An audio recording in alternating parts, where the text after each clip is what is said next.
गंभीर महल का लॉन खाली हो गया था। लोग घरों को लौट गए थे। तकरीब इख्तिताम को पहुंच गई थी।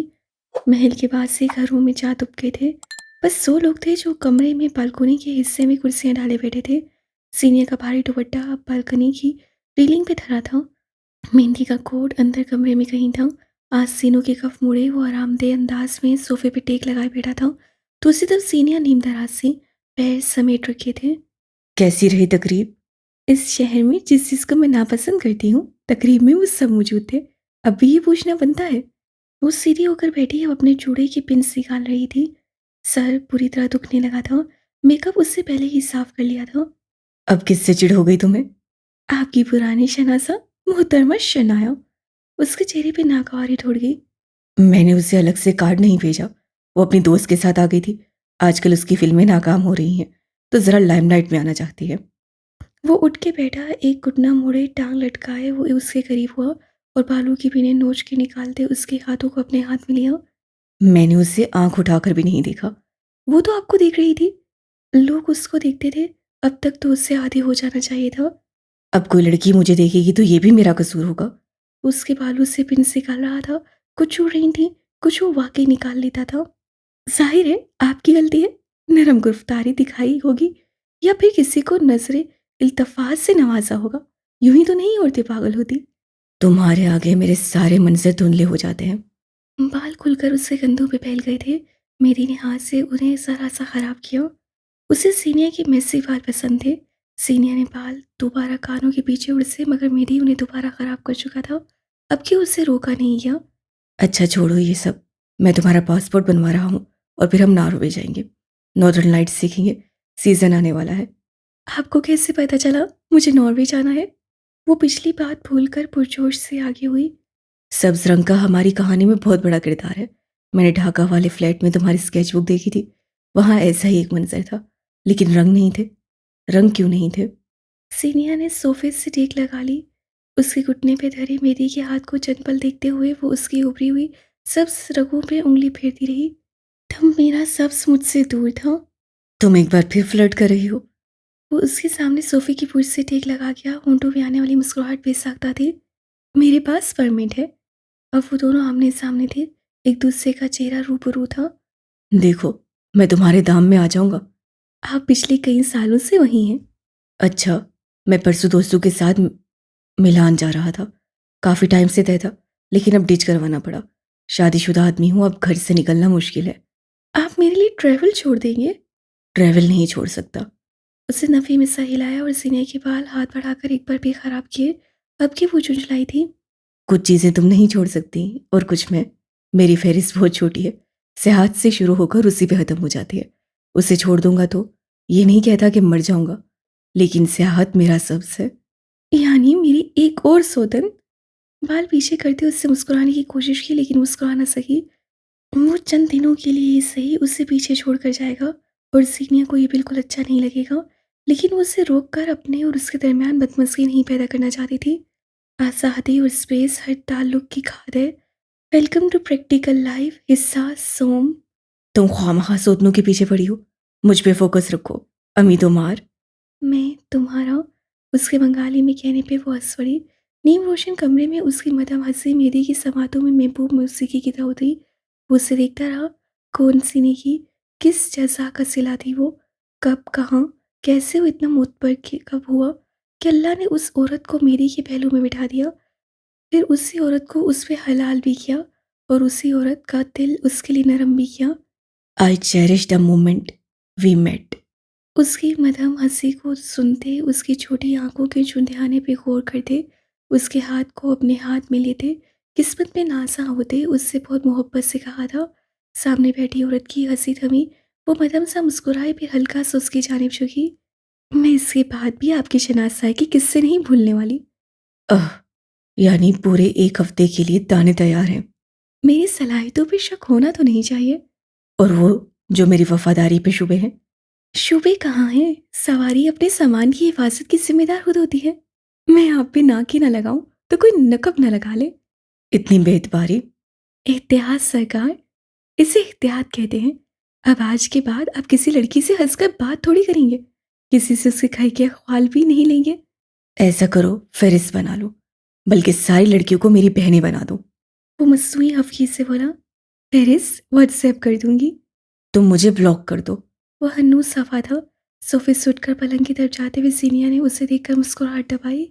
अब ब्लॉक और अनब्लॉक के खेल खत्म, अब तो बराह रास्त मुलाकातें हैं। मैं तुम्हारी कंपनी से बर्खास्त होता हूँ। बेड पर ऊंधे मुंह लेटते ऐलान किया। कोई फायदा नहीं, 3 बार कबूल है कहकर अब जिंदगी भर के लिए इस कंपनी के कस्टमर बन चुके हैं। वो भी सोफे से उठकर कमरे में आई। कंपनी से याद आया, हमारे पिछले मोहल्ले में एक लड़का रहता था। मोहल्ले का वाहिद लड़का जिसकी जॉब एक मल्टीनेशनल कंपनी में थी। और वो बिल्कुल तुम्हारे भाइयों जैसा था। तकिए में मुंह घुसाते उससे फौरन कहा, अरे नहीं, वो तो इतना हैंडसम था, उसे भाई बनाने का कोई सोच भी कैसे सकता है। वो तेजी से सीधा हो बैठा, तेवरी चढ़ाकर सीनिया को देखा। मैं उन दिनों कॉलेज जाया करती थी। उसकी जॉब का वक्त सुबह 10 बजे का था, लेकिन वो सुबह 7 बजे गली में आकर ठहर जाता था। क्यों? उसे गली में झाड़ू लगानी होती थी। मुझे देखने आता था। Shut up. वो हफीज से बोला, चेहरा सुर्ख था। सीनिया ने मुस्कुराहट दबाई। वो मेरा रिश्ता भी लाया था, बस साथ गए थी।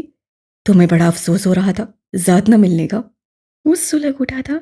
आसपास आग नहीं थी, फिर उससे क्यों तपिश लगी। मैं तो बस किस्सा सुना रही हूँ। सीनी ने मासूमियत से कंधे उचकाए। अच्छा, तो फिर हम कहाँ थे? हम जहां भी थे उससे आगे 1 मिनट भी नहीं बढ़ेंगे। बस बहुत हो गया, बात खत्म। अरे आगे तो सुने। रेहान दूसरी बार भी रिश्ता लाया था। उससे जानबूझ के रेहान पे जोर दिया। रेहान भाई? मेरी ने दांत कचकचाए। बिल्कुल होगा, किसी न किसी का भाई। आज के बाद तुम्हारा अपनी माँ के घर जाना बंद। उससे उंगली उठाकर वार्निंग दी। चेहरे पे हल्की थी। सीने ने बामुश्किल अपने कहके का गला घोंटा था। आप बहुत बदल गए हैं, अब मेरी कोई बात गौर से सुनते ही नहीं। यहाँ मेरी गैरत का आतिश फिशां फट रहा है और तुम्हें लगता है मैं तुम्हारी बात नहीं सुन रहा। वैसे तो बड़ी बनती हो, रख कर उसे दो लगानी थी। बताया तो है, हैंडसम ही इतना था। मेरी ने दोनों हाथ कानों पे रखकर सदकिए में दे दिया। ये इशारा था कि वो नहीं सुन रहा। सीनी आवाज पड़ी थी।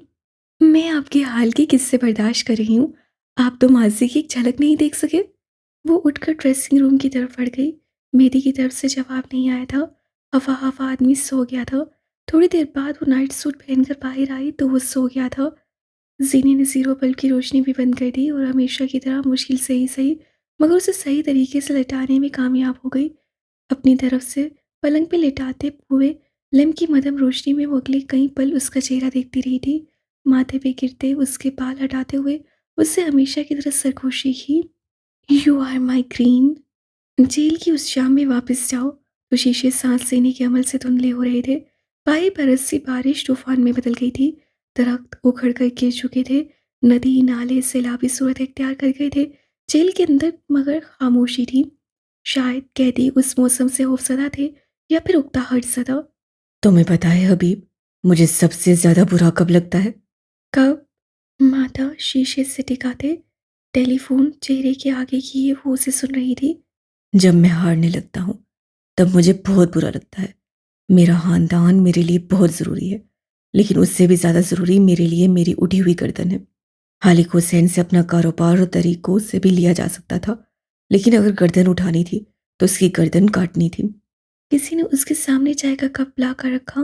कैसे सर के हमसे शुक्रिया अदा किया, साथ जेब से कुछ रकम निकाल कर उसकी तरफ बढ़ाई।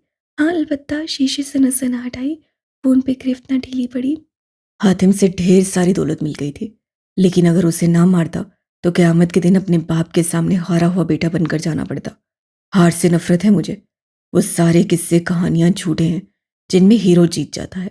कहानी हमेशा विलन की होती है। जितना मजबूत विलन उतनी मजबूत कहानी। मेरी कहानी में मैं मजबूत रहना चाहता हूँ। कोई हीरो आए और मुझे हरा दे, कोई मजाक है क्या? वो ऐसे बोला जैसे दुनिया के सारे हीरोज पे हंसा हो। फिर उनके सामने ही कमजोरी, ये हार क्यों? अदीबा के सवाल पे वो सोच में पड़ गया। आंखें छोटी हो गई। शीशे पे चाय की भाप से धुंध पड़ने लगी। तुम्हें क्या लगता है मैं क्यों खामोश हूँ? मान ले बॉस, आप सीनियर से मोहब्बत करते हैं। मैं ये इतराफ 3 साल पहले कर चुका हूँ। तब मोहब्बत मुख्तलिफ थी। इब्तदाइया दौर था, उसकी जड़ें इतनी रस्सीख नहीं थी कि महबूब की तकलीफ से आपको तकलीफ हो। अब आपको हर्ट होता है। मोहब्बत के तकाजे निभाएंगे तो सब हाथ से निकल जाएगा। आप इस वो करें जो आपकी पहचान बने। लोगों के जज्बात के ऊपर अपने जज्बात, सब तकलीफें पीछे। आपकी तकलीफ सबसे ऊपर। यानी अपने नार्सिसिस्ट वाले दौर में वापसी। हल तो यही नजर आता है।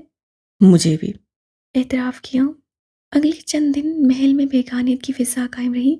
रफ्ता रफ्ता तमाम मकीन अपने अपने कामों में मसरूफ़ हो गए थे। ऊपरी मंजिल में किसी का आना जाना कम ही होता था, सवाए सीनिया और मेहदी के। खाना अलबत्ता सब साथ ही खाते थे। इस वक्त निचली मंजिल के डाइनिंग एरिया में सब लोग मौजूद थे। सरबराही कुर्सी पे गैस गंभीर बैठा था। उसकी प्लेट के साथ एक खाकी लिफाफा रखा था जिससे सफ़ेद कागज़ झलक रहे थे।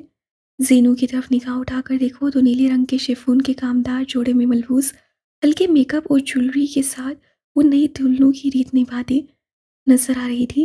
चेहरे पे अलबत्ता हल्की थी। मेरी भी भींचे हुए तासुरात लिए हुए था।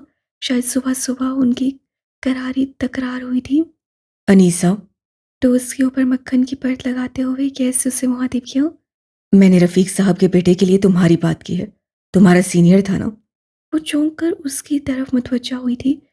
तब तक सीनिया और मेरी एक साथ कुर्सी खींचकर बैठ चुके थे। मेरी तरफ से बात पक्की है। अब तुम भी एक बार मिल लो तो बात आगे बढ़ाएंगे।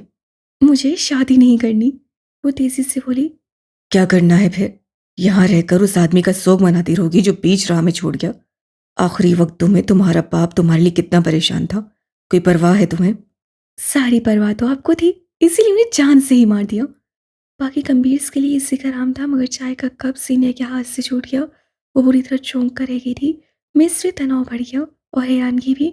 क्या कोई ऐसी सुबह दोपहर या शाम हो सकती है जब तुम हमें सुकून से खाना खा लेने दो?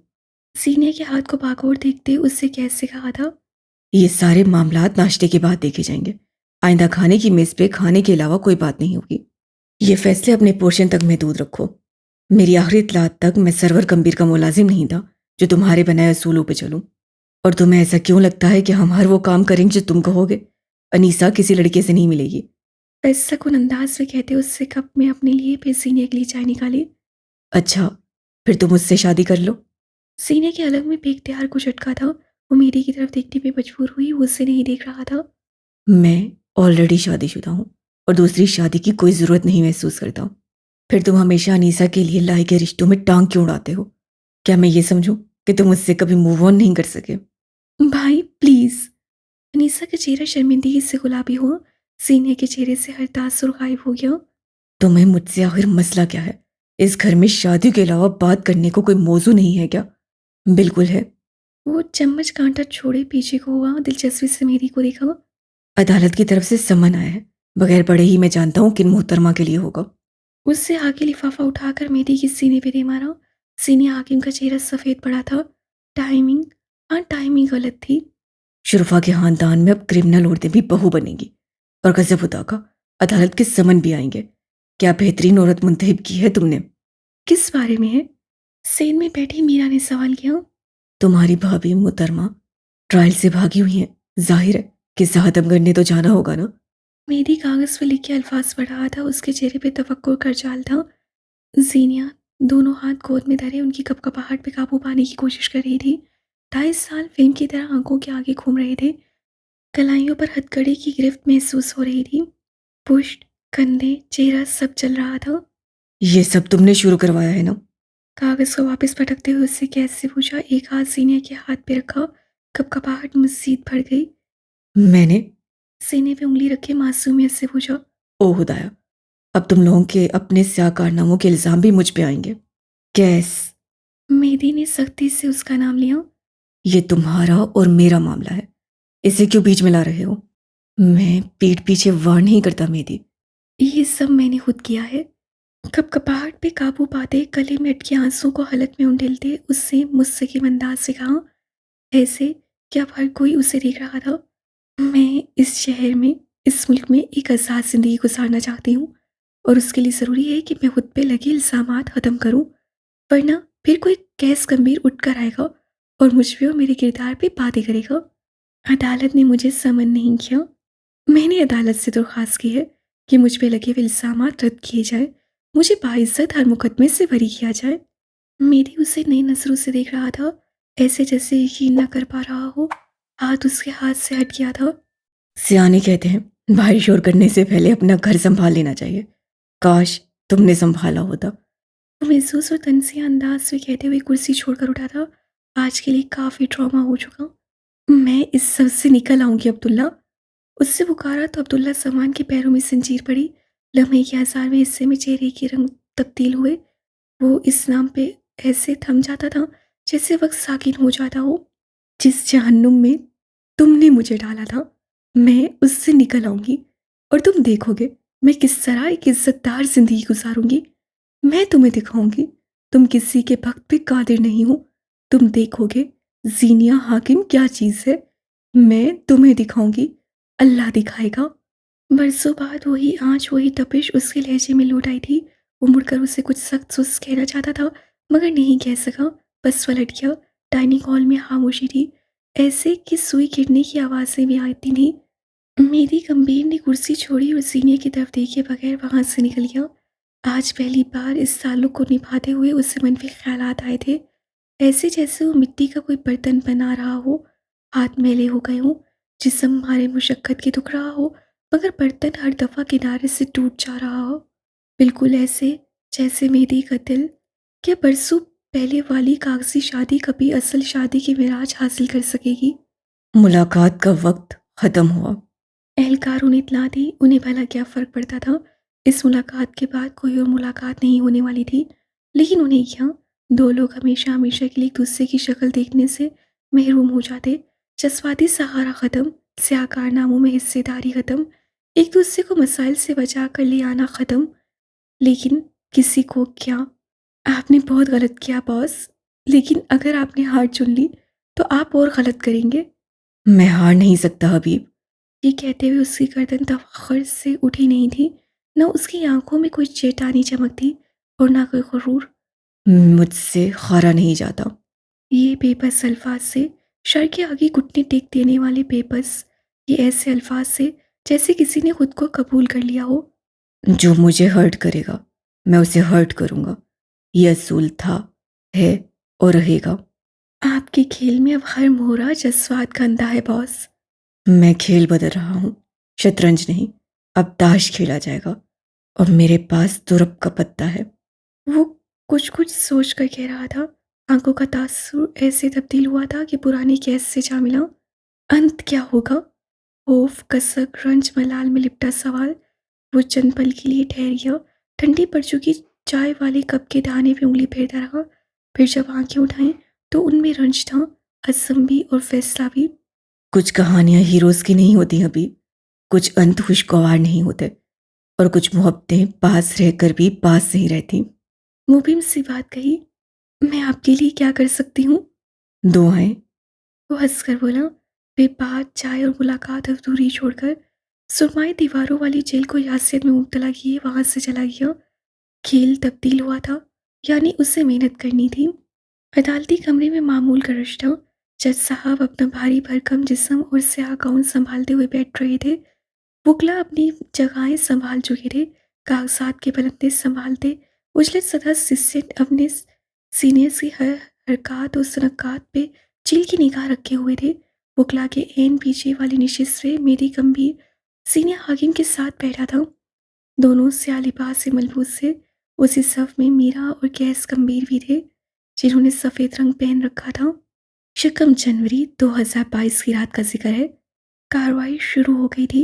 इर्द गिर्द बैठे लोगों के लिए ये मामूल की बात थी, मगर सुनहरी आंखों की बेचैनी भांप लेना भी मुश्किल अमर नहीं था।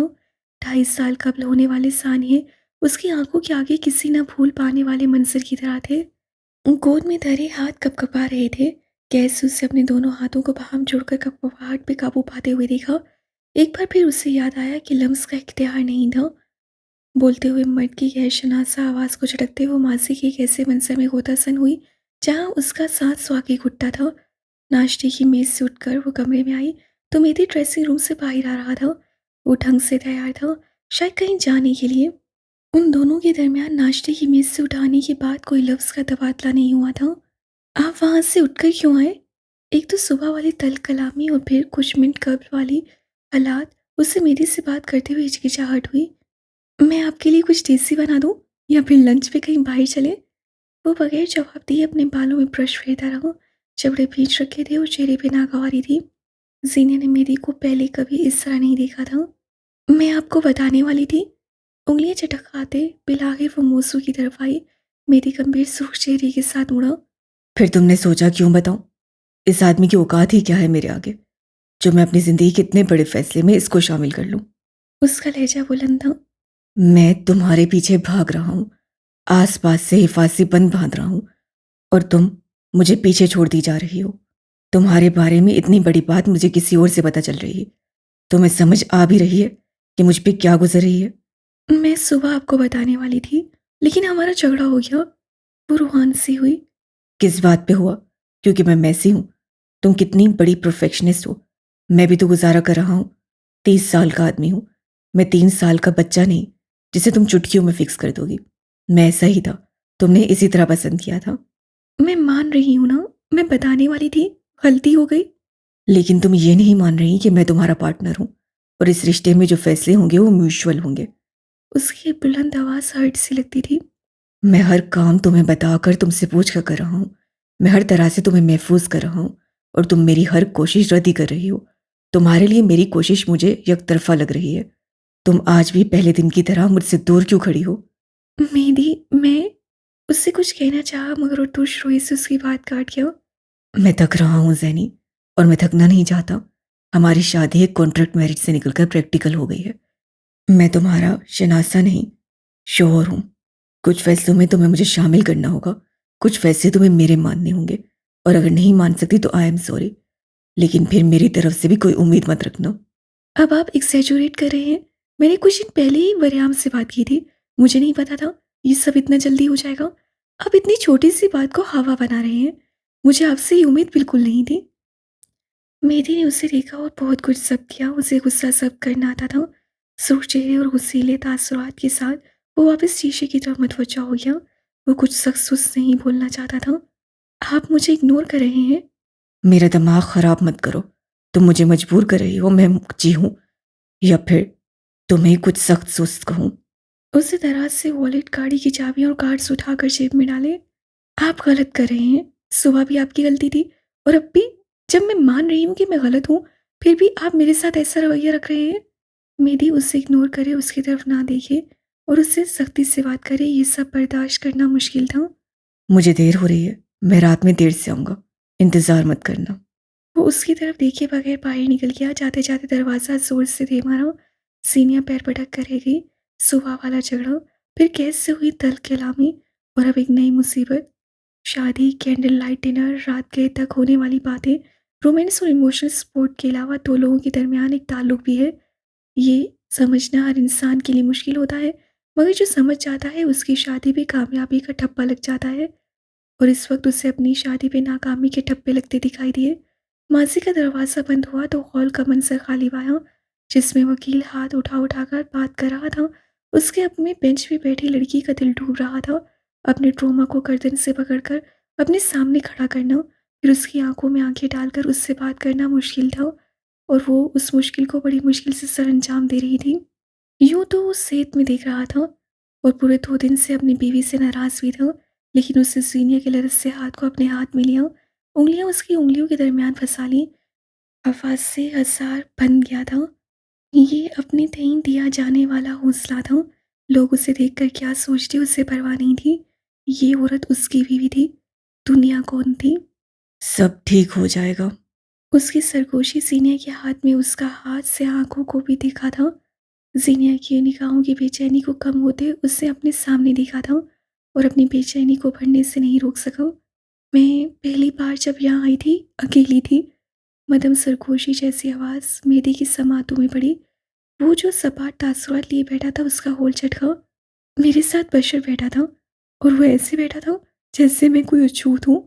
मुझे उससे कोई गिला नहीं रहा, लेकिन अगर आपको मुझसे गिले हैं तो आई एम सॉरी। गिरफ्त मजबूत हुई, ऐसे जैसे उसकी मासूमियत कबूल की गई हो। मैंने 2.5 साल तनहा गुजारे हैं। वक्त मेरे लिए सुस्त था और मेरी जंगों में कोई मेरा हम राज नहीं था। अब आदत हो गई है दुनिया से छुपकर हर महाज से अकेले लड़ने की। लेकिन मैंने कभी आपको पीछे नहीं छोड़ा, कभी आपसे आगे नहीं गई, क्योंकि हमारे दरमियान मैं तुम नहीं, हम हैं। मैंने जो किया गलत किया। आपकी अताअत और फर्माबरदारी पहले आती है। मुझे उससे पहले ही रखना चाहिए था। I am sorry. सब ठीक हो जाएगा, डोंट वरी। उसकी आवाज़ बस सीने तक जा रही थी। चंद मिनट बाद वो कटहरे में जाकर खड़ी हुई। उससे कुछ पूछा जा रहा था, वो गर्दन उठाए मुकम्मल एतमाद से जवाब दे रही थी। जब जब एतमाद कम होने लगता, वो उस तरफ देखती जहाँ वो था, मगर वो भूल गई थी वहाँ कोई और भी था, जिसे हर दफ़ा की उठती ये नज़र दिल में खड़ती हुई लग रही थी। वो हार रहा था, बुरी तरह, बहुत बुरी तरह। अगले कई लम्हात स्लो मोशन में हुए। उससे जज को बाइज्जत परी के अल्फाज कहते सुना। उससे सीनियर हाकिम को हंसते रोते रंजीदा और खुशी से अपने शोहर के दोनों हाथ पकड़ते देखा। लोग उन्हें देख रहे थे, उनकी बात कर रहे थे, मुबारकबाद दे रहे थे, बधाई ले रहे थे, हसद कर रहे थे। खुशी, जोश, मलाल, दुख, हंसी, मोहब्बत, आज़ादी, वफा, झुकाव, कामलियत, इश्क। ज़ीनिया हाकिम के पास हर जज़्बा था, और जिस पे वो ये सब निछावर कर सकती थी, वो सब साँखों वाला मर्द था। यानी क्या? यानी हार। गर्दन उठाए, तारीख पढ़ते चेहरे के हर तासुर को छुपाए, उसे धीरे से नफ़ी में गर्दन हिलाई। नामुमकिन। तारीख के पन्नों पे ये 2 हुर्फ जली हुरूफ में लिखे जा चुके थे। गम के बाद वक्त इंसान को संभलने के कई मौके देता है, मगर हार के बाद संभलना मुश्किल होता है। कुछ लोगों के लिए हार कबूल करना अपना सर अपने हाथों से कलम करने जैसा होता है। गैस गंभीर के लिए भी था। तैश, बेबसी, रंज, हार, रकाबत, कोई एक भी जज्बा ऐसा नहीं था जिससे वो सब्र के खून की तरह पीता।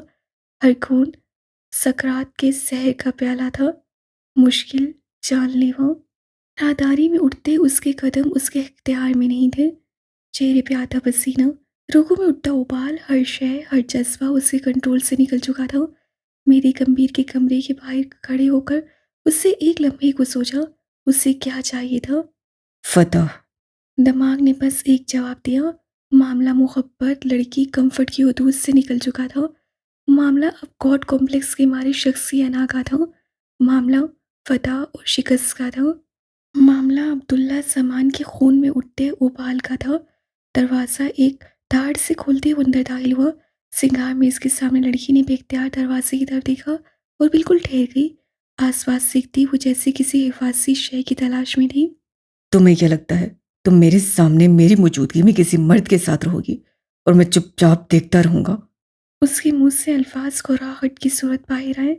वो उसे जिन नजरों से देख रहा था, सीने के पैरों से खड़े खड़े जमीन निकली, गले में गिल्टी सी उभरी, मगर वो डट कर खड़ी थी।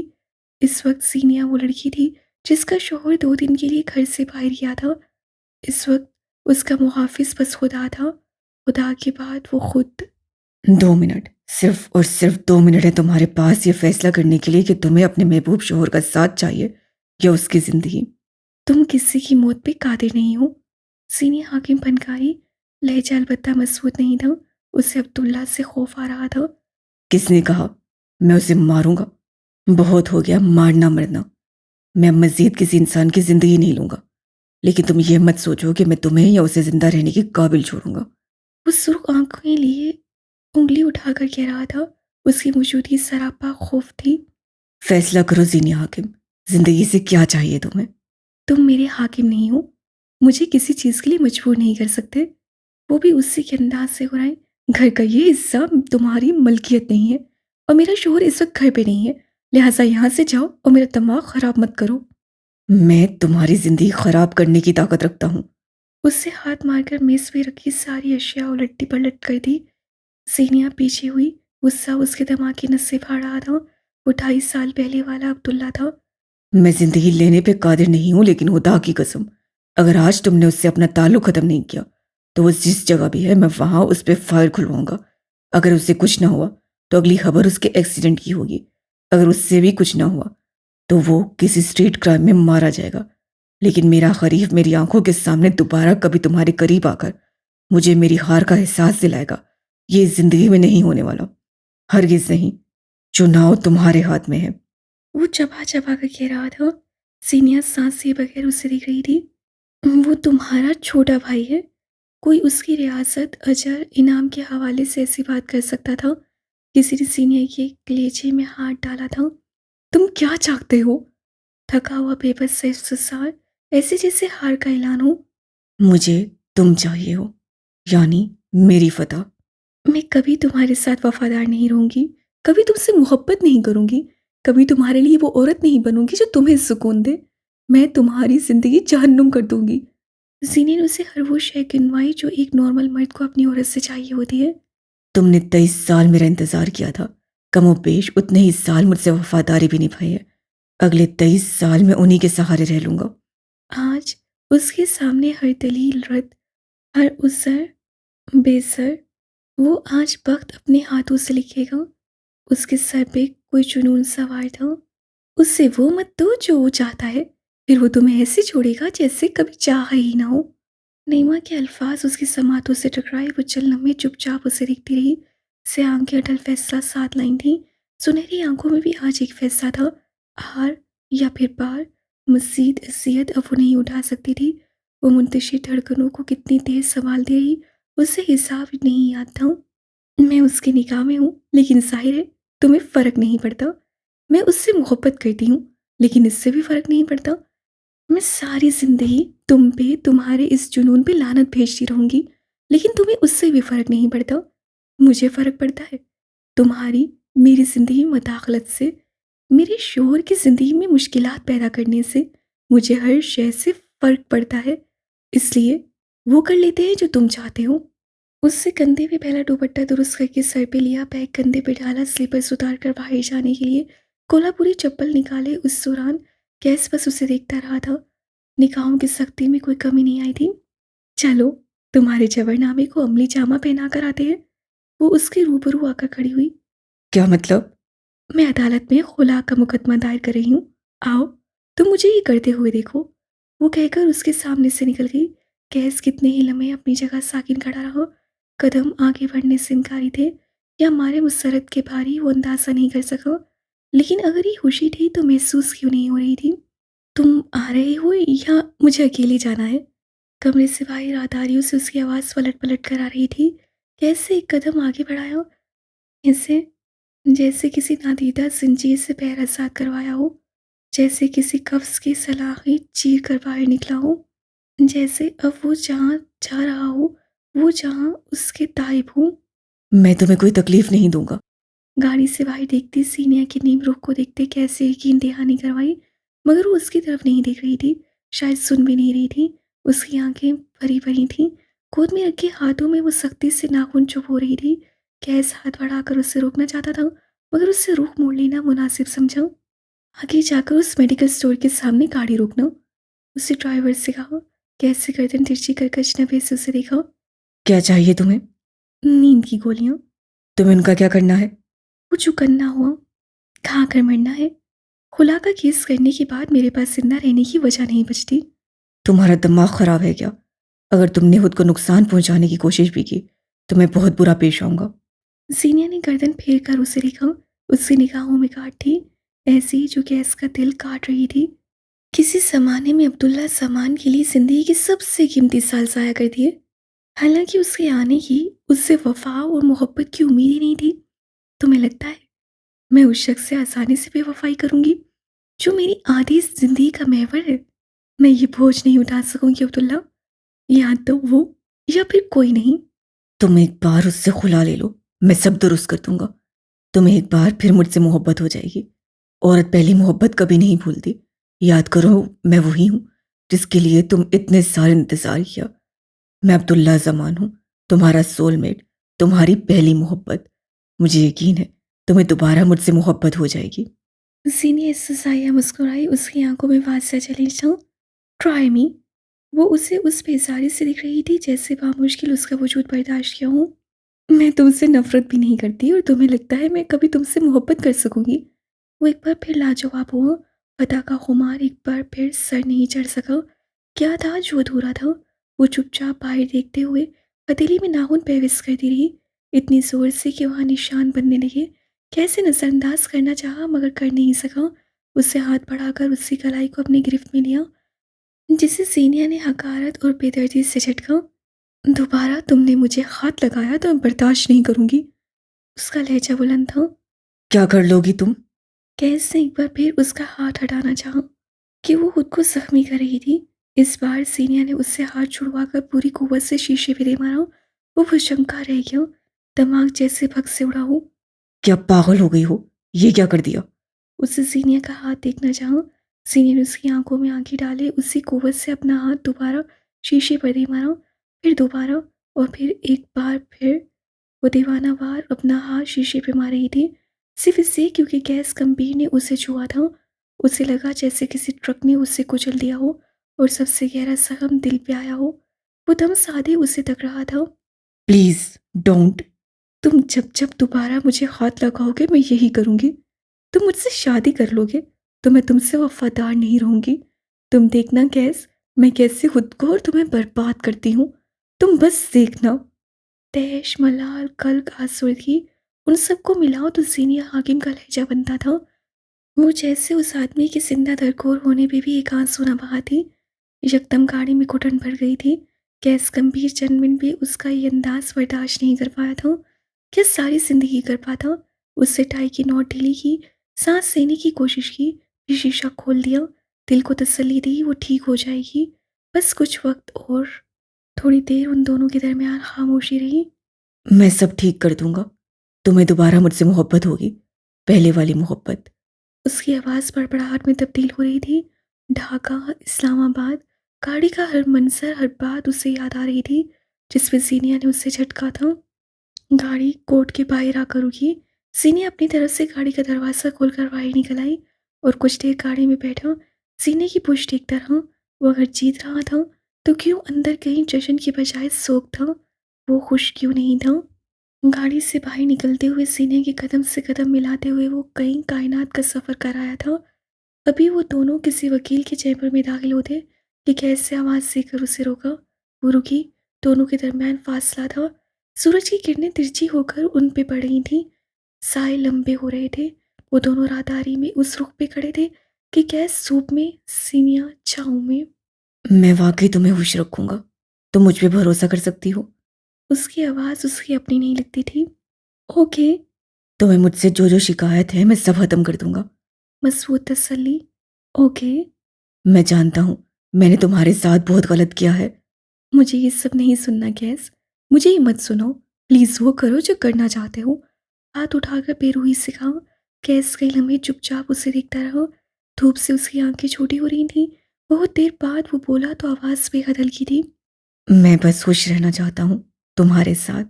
और मैं उसके साथ खुश हूँ। जिस दिन मेरी खुला हुई और जिस दिन मैं और तुम एक हुए, वो मेरी ज़िंदगी का सबसे बदतरीन वक्त होगा। मैं खुद को मार दूंगी।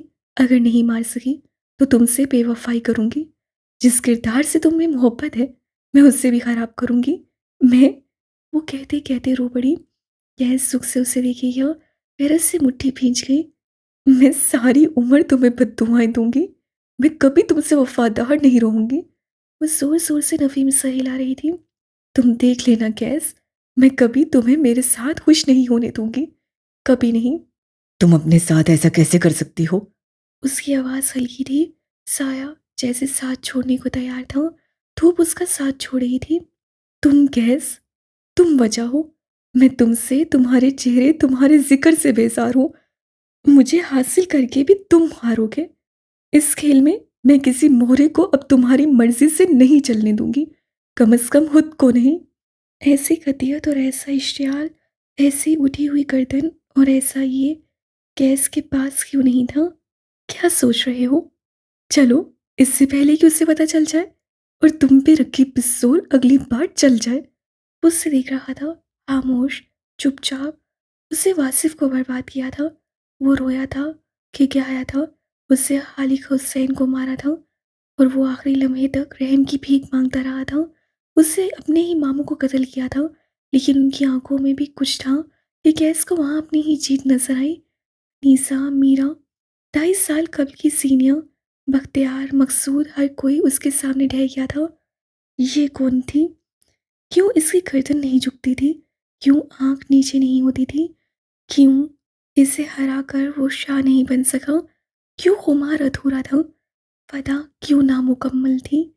उसे वजदान हुआ कि क्यों। तुम सही कहती हो। ख्वाब की इसी कैफियत में बोला।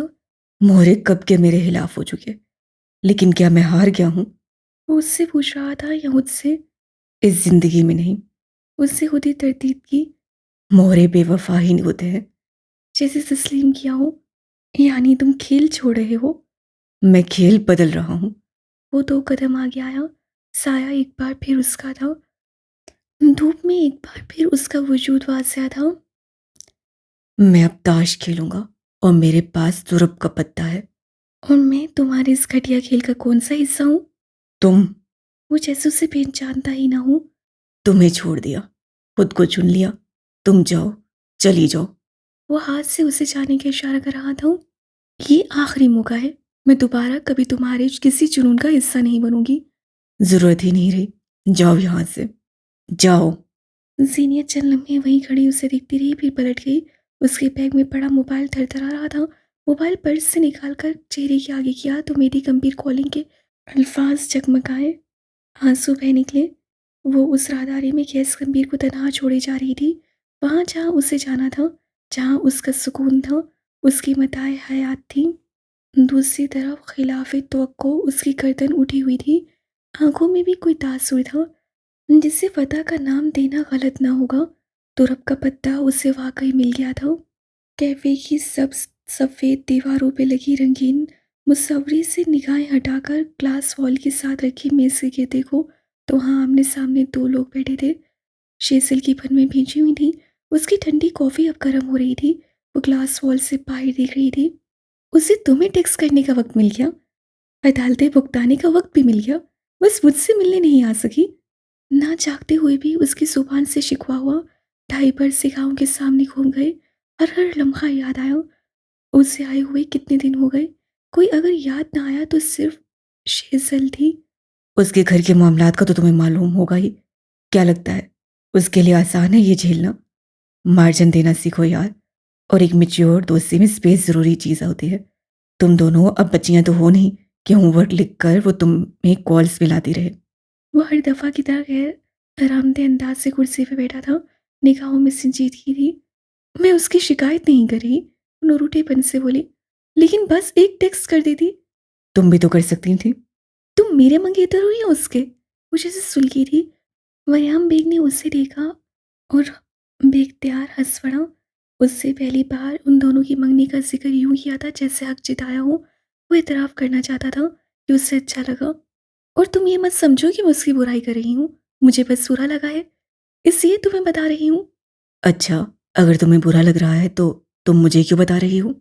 कोहनी मेज़ पे रखे हथेली थोड़ी तले टिकाए उसे दिलचस्पी से पूछा। ये एक मसला है और तुम अवामी मसाइल हल करने वाले। यहाँ कैफे में बैठकर?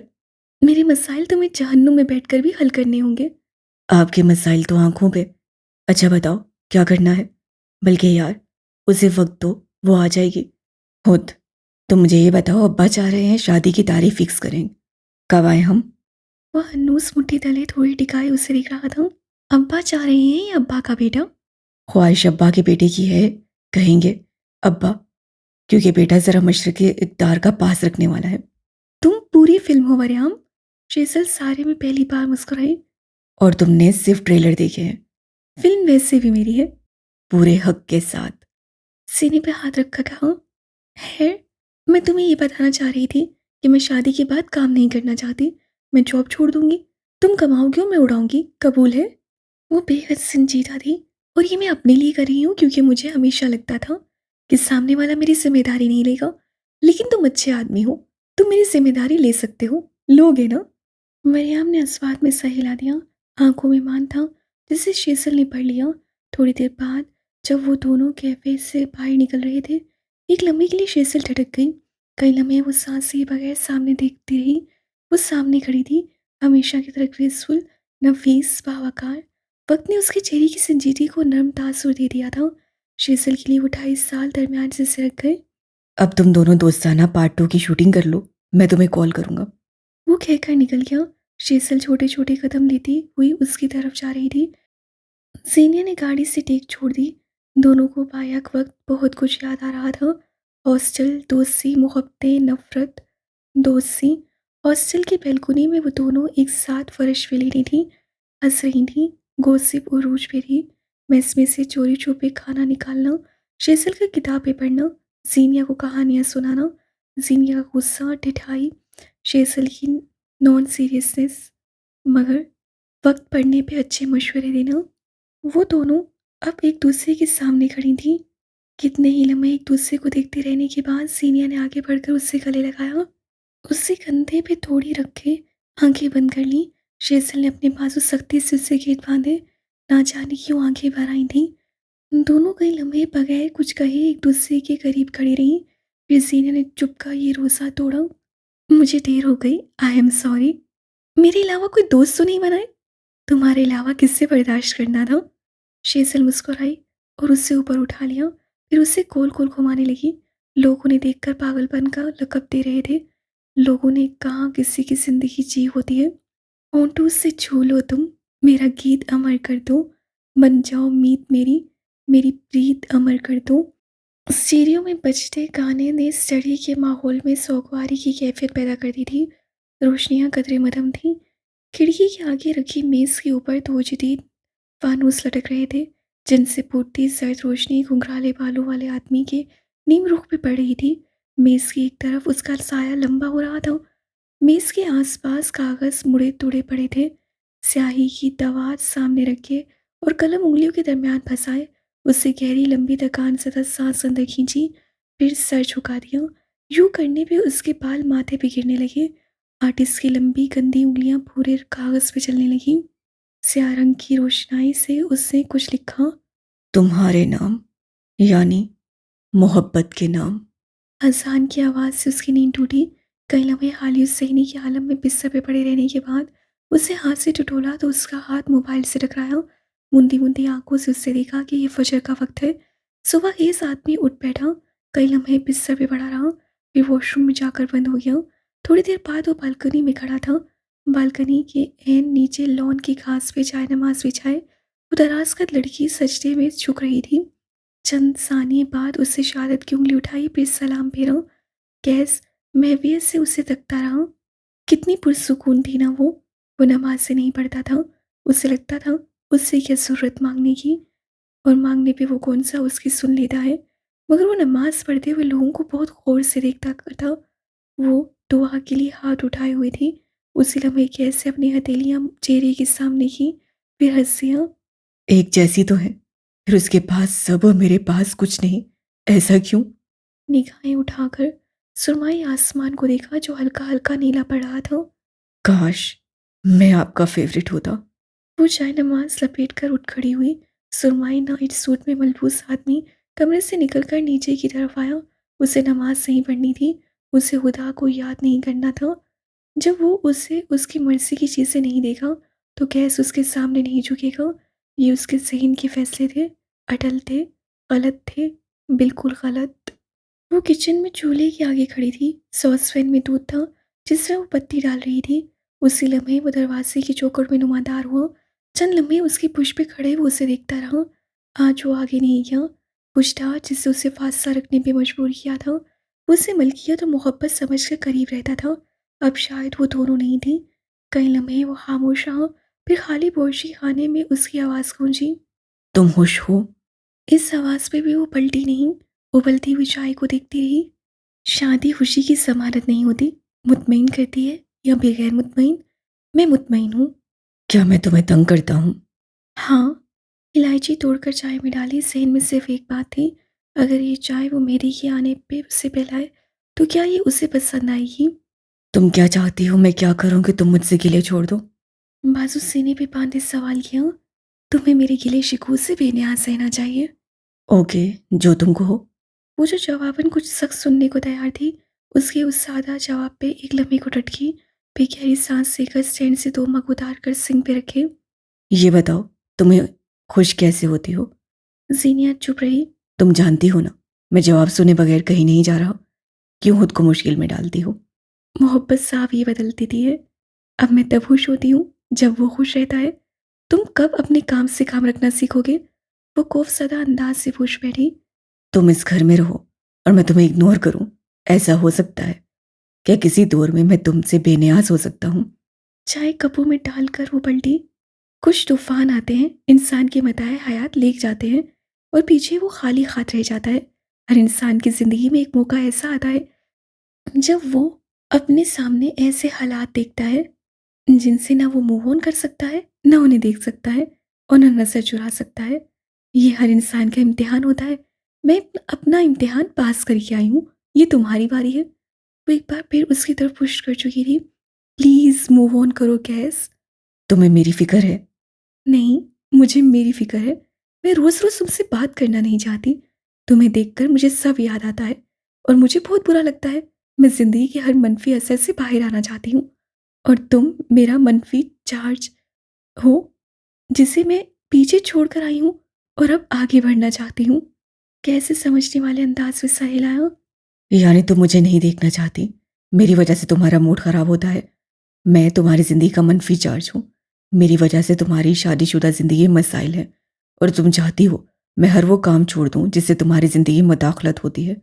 वो किसी ऐसे बच्चे की तरह लग रहा था जिससे माँ ने कोई सबक रटाया हो और वो अपने किसी साथी तालिब इल्म को भी रटा रटाया सबक सुना रहा हो। मासूम ना हो तो सीनिया कुछ नहीं कह सकी, बस मेकान के अंदाज में सर इस बात में हिला दिया। ओके, जो तुम कहो। आज के बाद तुम्हें मेरी वजह से कोई मसला नहीं होगा। सीनिया हाकिम का माथा टनका था। वो कैस की आंखों में कोई पुराना और शनासा तासुर पड़ सकती थी।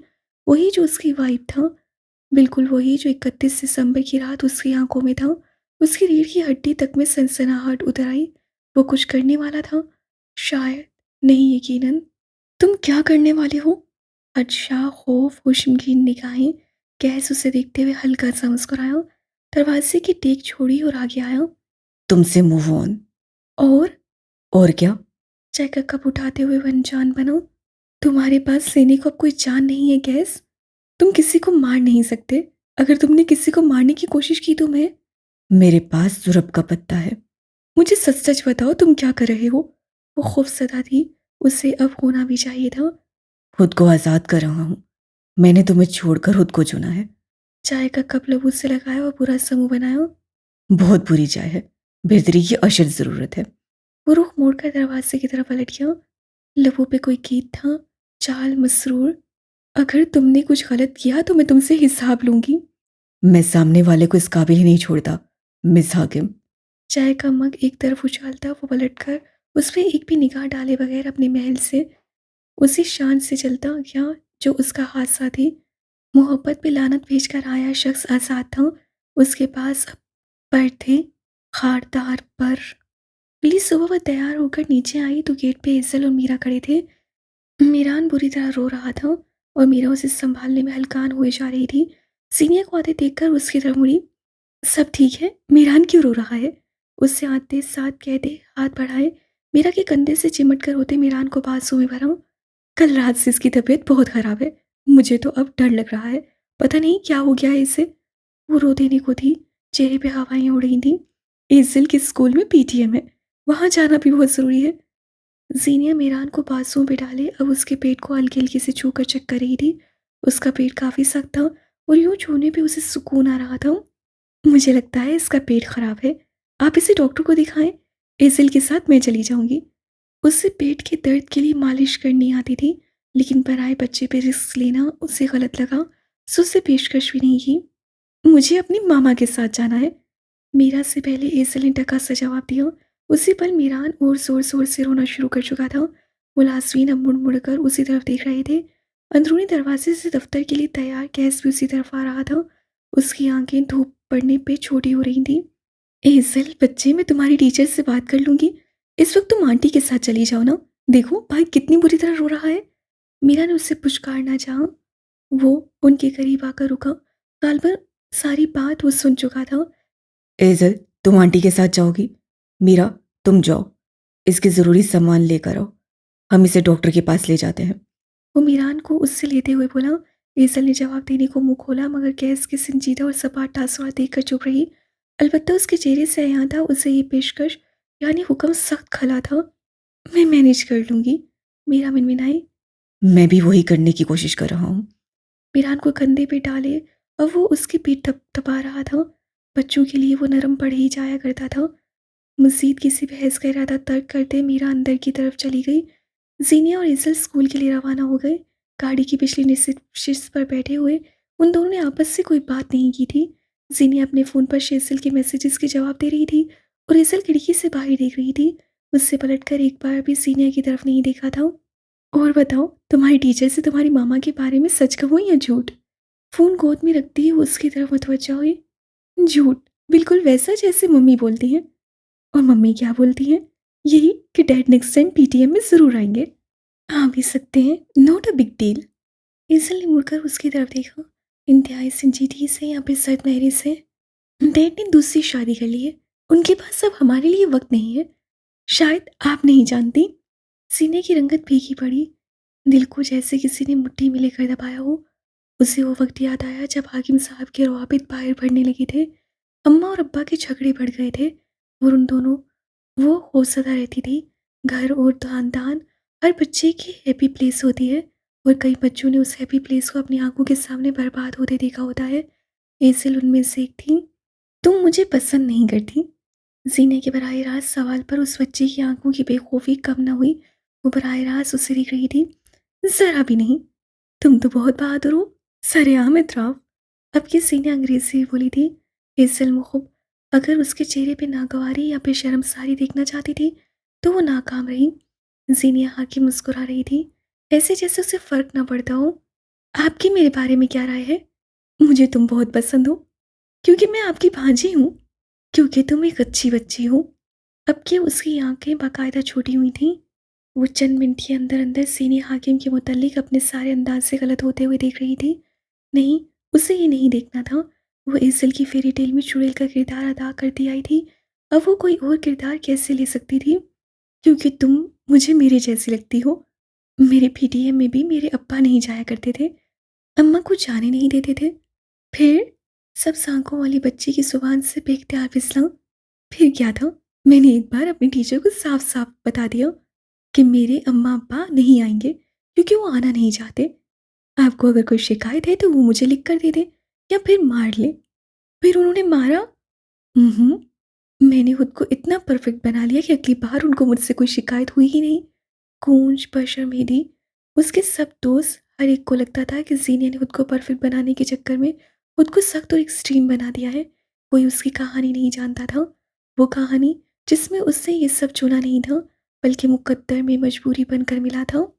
बाज़ दफ़ा हमारे पेरेंट्स हीरोज़ नहीं होते। कुछ लकी बच्चों के पेरेंट्स की तरह हमारे लिए हर वक़्त मौजूद नहीं रहते। इसका ये मतलब नहीं होता कि वो बुरे थे। हाँ, वो सही कह रही थी। कुछ बच्चों के लिए उनका ख़ानदान सपोर्ट सिस्टम नहीं होता। वालिदैन हर वक़्त मौजूद नहीं रहते। ऐसे बच्चे वक़्त से पहले बड़े हो जाते हैं। कंधों पे स्कूल बैग्स के साथ ज़िम्मेदारियाँ भी उठा लेते हैं और घर से खाने के टिफ़िन के साथ ट्रॉमास का बॉक्स भी साथ लाते हैं। लेकिन उन बच्चों को कोई हक नहीं होता कि वो आइंदा नस्ल पे उसी ट्रॉमा की चोप छोड़ दें। आप कहना क्या चाहती हैं? उसके चेहरे पे कोई बचकाना सी वहशत थी। वो उस औरत के साथ बैठी थी जिससे वो नफ़रत करती थी, लेकिन नफ़रत का ये होल तो चटक कर रह गया था। चंद मिनट क्या बस चंद मिनट, शायद गैस गंभीर दुरुस्त कहता था। कोई सीनियर हाकिम से मिले और उसका असीर ना हो, या तो उसके पास दिल नहीं या फिर कमबख्त झूठा है। अभी के लिए इतना काफ़ी है, कुछ बातें अगली मुलाकात के लिए रखें। आपको गलत लगता है, हम दोबारा कभी इकट्ठे नहीं होंगे। बुलंद और बदतमीज़ लहजे में कहकर वो रुख मोड़ गई। ज़ेनिया के लबों पे बिल्कुल वैसी मुस्कुराहट कायम रही जो गाड़ी में बैठते वक्त थी। वो जज्बात काबू करना सीख चुकी थी।